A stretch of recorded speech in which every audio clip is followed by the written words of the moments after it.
Hello, my name is Nick, and I have been talking about books on TikTok and online for a long time now. And YouTube has always felt like something I wanted to try, but for some reason never did.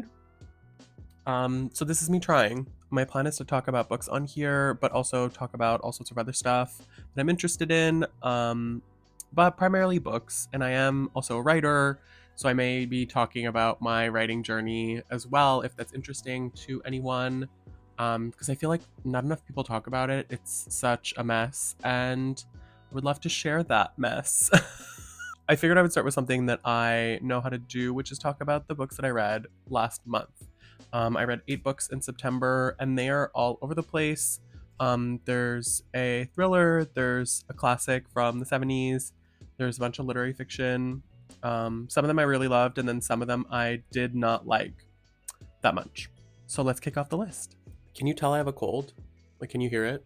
When We Lost Our Heads by Heather O'Neill is a book that a lot of my mutuals on TikTok really love.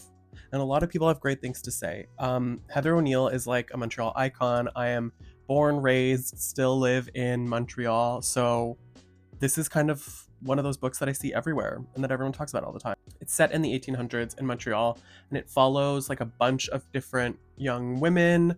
But mostly the book focuses on the relationship between two characters, one of them being the sole heiress to like a sugar fortune. And she's like the it girl, and she's rich and very powerful. And then her best friend, who is like the daughter of like socialite wannabes.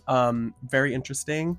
And they're forever linked because of this traumatic event that happens when they're really young. What I think the book did really well was capture this all-consuming obsession and jealousy that can happen in relationships, especially when you're young, whether that be like for money, notoriety, fame, for friendship, for lovers, like all that sort of stuff. It reminded me of the excavation of girlhood that's happening in a lot of online spaces, just because of how like honest and real it was being.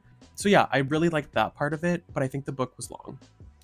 I think it's only like 450 pages, but it feels a lot longer. There's a lot of characters, so it covers a lot of ground in a way that I don't think necessarily pays off. Like it goes into these tangents, and at the end, it like loops the loop, but it doesn't really feel that satisfying.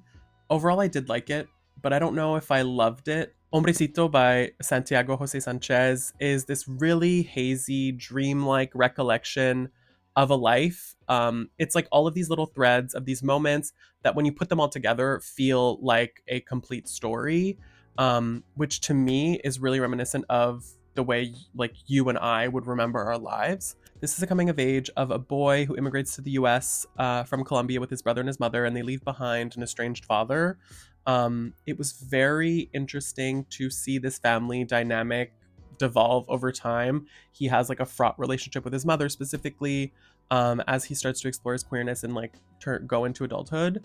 But it was so poignant and so touching. I really, really enjoyed it. I will say I've been doing this thing recently where within the first few pages of a book, I try to figure out if an author went to Iowa Writers Workshop, because they have a really specific style. And within like 300 words, I knew that this was the case here. So if you like that kind of book, you'll probably really enjoy this. So yeah, do it that way, you will. Writers and Lovers by Lily King is a book I put off for so long, and I don't know why. Now that I've read it, I'm so glad I have. I think if you're a writer specifically, this book is really going to work for you, but I think it can work for a lot of people. It's set in like 1997 in Massachusetts. It feels very Nancy Meyers in the best way. It's about a girl who is a writer but has a full-time job as like a waitress. She's dealing with the death of her mother that just happened, and she has this really messy love life. This book is plain, this book is boring, but in a way that is so good and so interesting. I don't know how that's possible. Lily King has really like turned it out with this one. I texted a friend when I was reading this, a friend who like begged me to read this book. I said it's depressing and like relatable and sad and really great all at the same time. And I believe that. I love this book. This is definitely one of my favorite books of the month. Can't say enough good things about it. Small Worlds by Caleb Azuman-Elson is a follow-up to his 2020 book Open Water, which was sensational. This author is so talented and so amazing. He writes these really real characters and it's heart-wrenching and beautiful and just so incredible. The book is told over the course of 3 summers, and it follows a young man who's at a crossroads in his life. He has to figure out what he wants his life to look like, what his relationships are going to look like, if he's going to make a move on one of his best friends, what his family relationships are going to look like, and what that dynamic could be moving into adulthood, and what his career is going to be. This book is really intimate. It explores grief and family and community in a really beautiful way, and it essentially lays bare an entire person, and it really feels that way. There's a palpable weight of expectation in the book, which is just astounding. That's social, familial, and from the community. It's just so well done. I think my favorite part of the book was how much music had to do with it. It's a huge part narratively, but then also there are these moments that keep coming back and these turns of phrase that are repeated over and over again. It almost felt like the book is a song and these little bits are the chorus that like return to us and make us feel grounded in the story. And it was just so amazing. The Rich People Have Gone Away by Regina Porter has the most incredible premise. It's 2020, height of the pandemic. A couple escapes New York City and the mess that's going on during COVID to go to their house upstate. But before they even get there, the woman goes missing. Oh, and she's pregnant. I was hooked off that description, but it took a really long time to get there. And then it took a really long time to get anywhere from there. The book meanders a lot.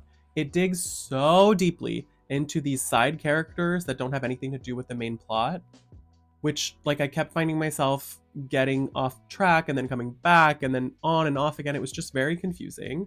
The book is not confusing, but the decisions that the author made to me were confusing, if that makes sense. Don't get me wrong, I still enjoyed this. It was kind of like a whodunit. I could easily see this turned into a series on Hulu or Netflix or one of those. And I enjoyed it. My favorite part of this was the COVID setting. It is so triggering, but like in such an interesting way.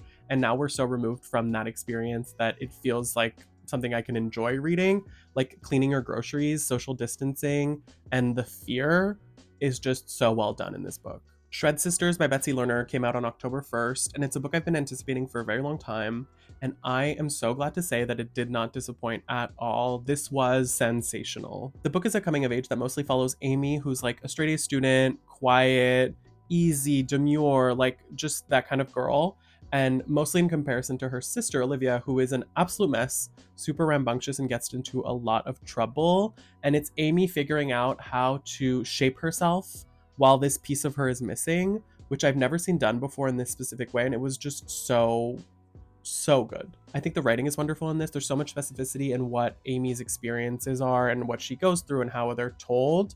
And I also think the pacing in this is so sensational. You go through this entire person's life so quickly in a way that doesn't feel rushed, but also you're never bored. There's so much I could say about this book, but I do want to mention that it has a really great companion movie, which is something that I found out while I was reading this.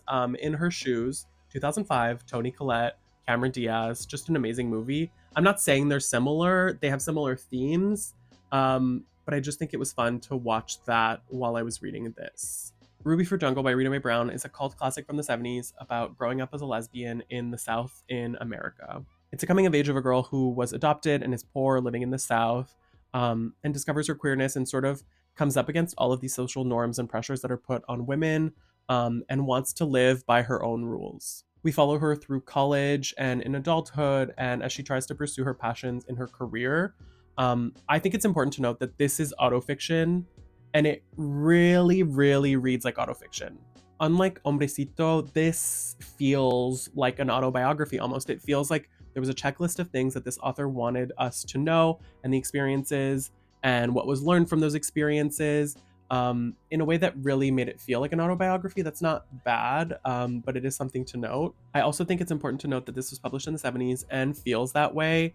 There's a lot of stuff in here that I was wincing at when reading in 2024. There's discussion of incest in like a favorable light. There's discussions of non-consensual sex in like a somewhat favorable light. And there's also the discussion of like butch erasure and like butch slander, which was so weird coming from a character who is breaking out of these norms in society. But overall, I enjoyed it. This is just not one of those books that I can give a blanket recommendation on. Survive the Night by Riley Sager was a palate cleanser for me. You know when you have those little coffee beans when you're smelling a bunch of perfumes? That's what this is to me, and that's not like a judgment on this kind of book. I do love thrillers. I'm not a Riley Sager person, okay? I don't think I'm ever going to be. I don't know if I'm ever going to read any one of his books moving forward. Um, but this one had a lot of things that I'm interested in. Set in the 90s, serial killer, set on a campus.